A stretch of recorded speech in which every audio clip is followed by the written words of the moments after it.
I'm at Lietvesi, which is one of the most scenic parts of Route 62.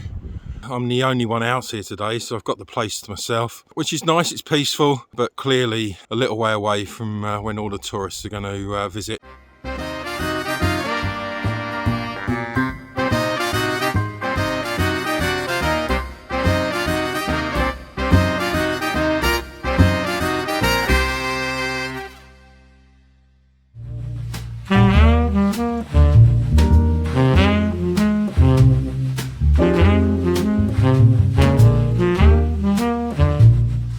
So, we have arrived in Mikkeli. Now, let's try and find my hotel. So this is my hotel in Mikkeli. It's the Vaakuna Hotel. One of the more expensive hotels that I'm going to stay in. €119 a night, but it's very convenient. I'm renting a car tomorrow, and the car rental place is actually in the hotel. So it's a bit convenient for me. Nice TV. Twin beds and that, but the main feature of this hotel, of this room, is that I've got an internal balcony to sit out on. So a nice little balcony here, but it's internal to the hotel, so you're overlooking the restaurant bar downstairs. But quite a nice little feature. Looking forward to my stay here.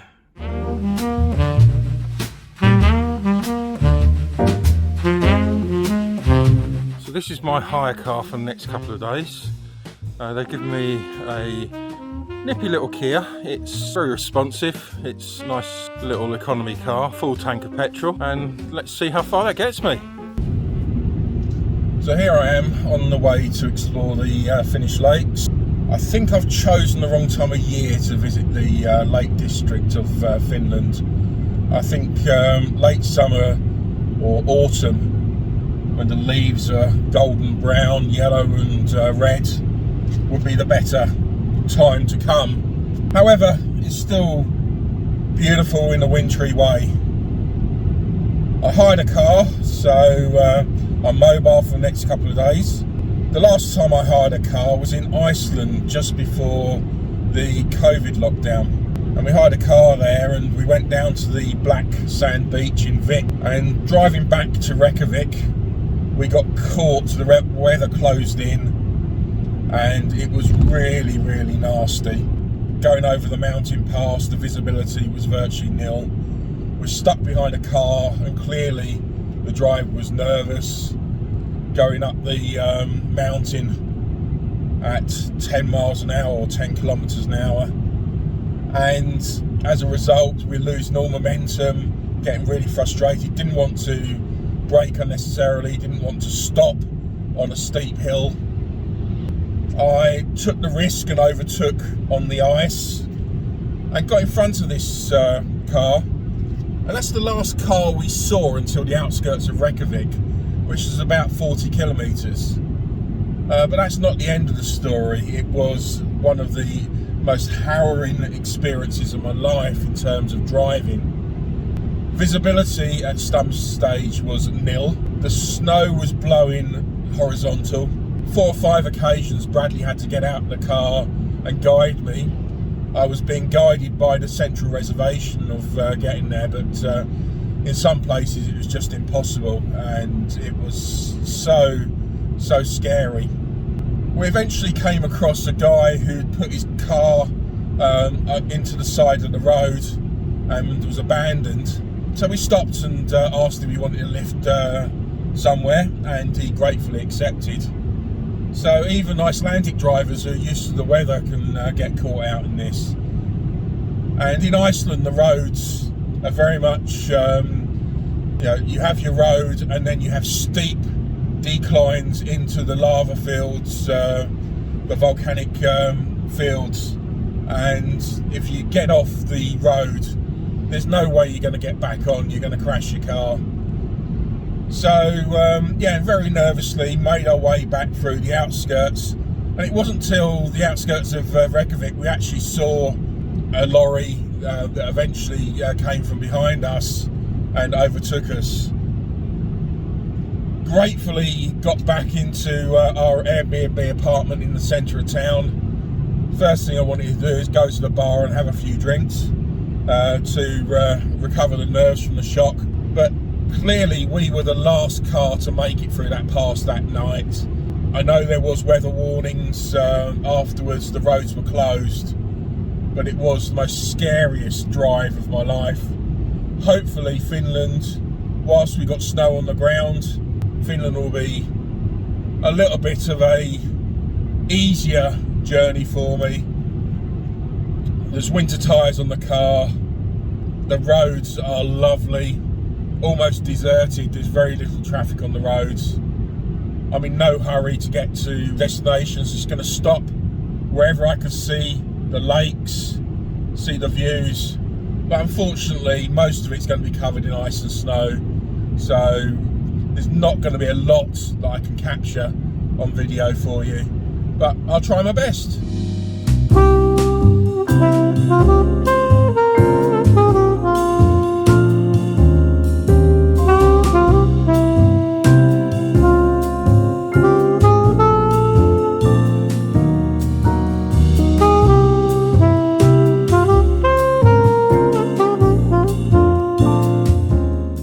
I'm at Lietvesi, which is one of the most scenic parts of Route 62 in Finnish Lakes.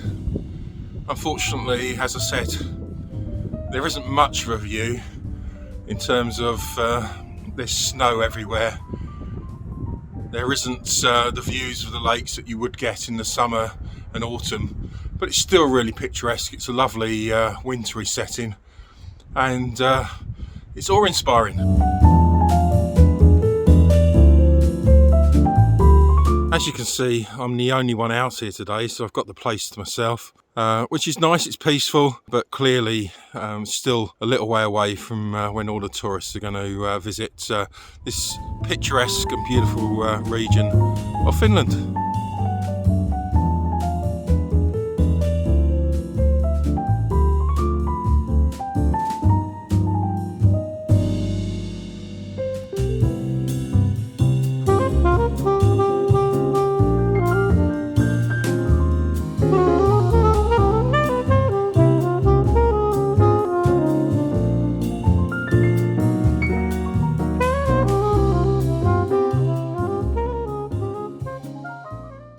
Here's a little history about Finland.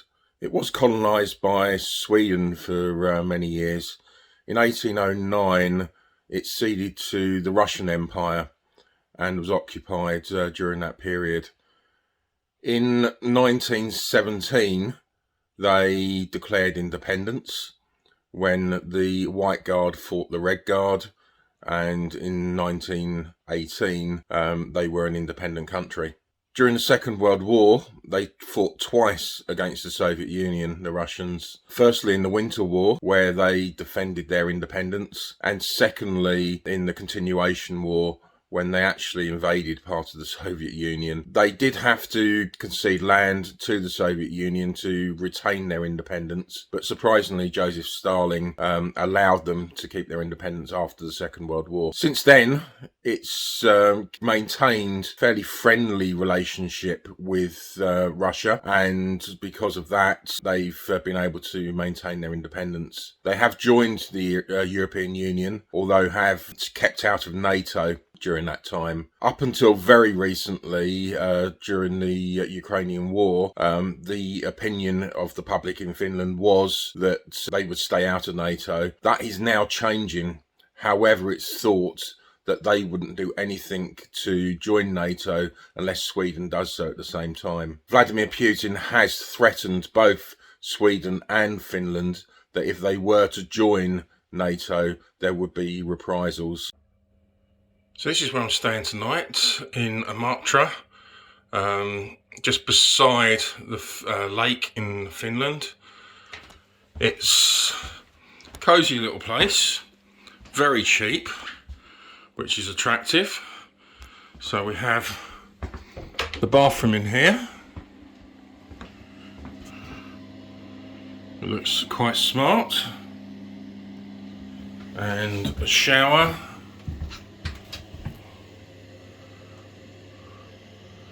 Which, again, looks pretty good, all clean. Then let's move forward. We've got a sofa and a lounge,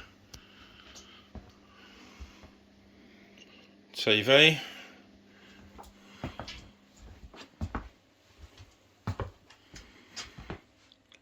little chair there, and a double bed. Bit of closet space as well. That's suitable for my needs for one night. And finally, we've got another sofa in here, dining table, fridge freezer with microwave, and a good sized kitchen.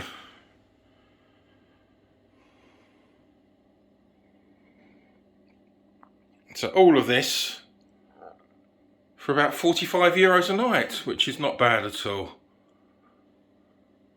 We're right by the lake. It's heavily snowing at the moment, so I'm not going to take a video at this time, but later on when the weather settles down, we'll go by the lake and I'll show you the view from the apartment.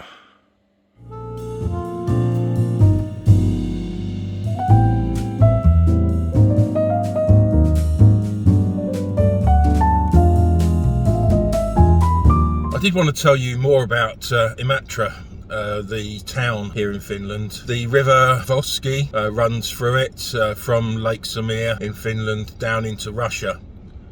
Imatra is just 3 miles away from the Russian border. There is a crossing nearby. Unfortunately, it's closed at the moment, and all joint ventures between Finland and Russia in the area have been suspended. I think Russia have got more of a focus on the Ukrainian war than actual infrastructure development at the current time. The town's population is 26,000, so it's a relatively small town, and 1,000 of those come from Russian descent. You know, there are a lot of Russian people around here. Also, as well, the town is so reliant on Russian tourism, but ever since the COVID pandemic and obviously Ukrainian war, that has all dried up. So the town is struggling a little bit, but it does have its McDonald's. There's 1 or 2 other shops around, but it is a very peaceful, tranquil, quiet town. I had wanted to get closer to the Russian border. Unfortunately, with the border being closed and the Finland authorities electronically surveying the area, as well as there being border patrols from guard dogs, it isn't very sensible to get much closer. The trip that I wanted to do around the lakes would have got me within 50 metres of the Russian border, so I could have looked over and seen it, but they are small roads. I don't know what the conditions would have been on them, whether they'd have been snow ploughed or not. So I'm going to stick to the main routes on the way back and hopefully get back in one piece. I had wanted to show you a lot more of the region, the lakes, etc., but the weather set in, snow everywhere. I was going to go on a 200-kilometre trip today, but the curse of the hire car has hit again. The weather is atrocious. Most Brits are not entirely comfortable driving with this much snow, but let's give it a go, see if I can get back safely. I'm going to stick to the main roads that have been snow ploughed. I'm going to try and get back in one piece and drive safely. I'm not going to get any more meaningful footage for the video because of the weather conditions. So here we go, hopefully for a safe journey. It was a treacherous journey on the way back to Mikkeli. The snow was heavy, it was ice on the ground. Fortunately, the car had winter tyres, which helped immensely, but it's not comfortable driving at 80 kilometres an hour on ice when you got a lorry right up behind you. Headed off to Kuopio, where the weather was a lot nicer.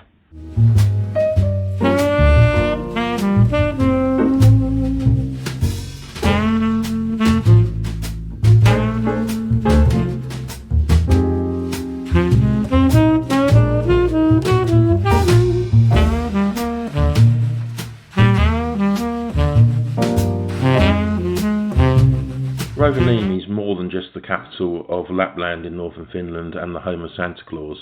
It's actually got a rich history. It was almost totally destroyed during World War II by the retreating Nazis.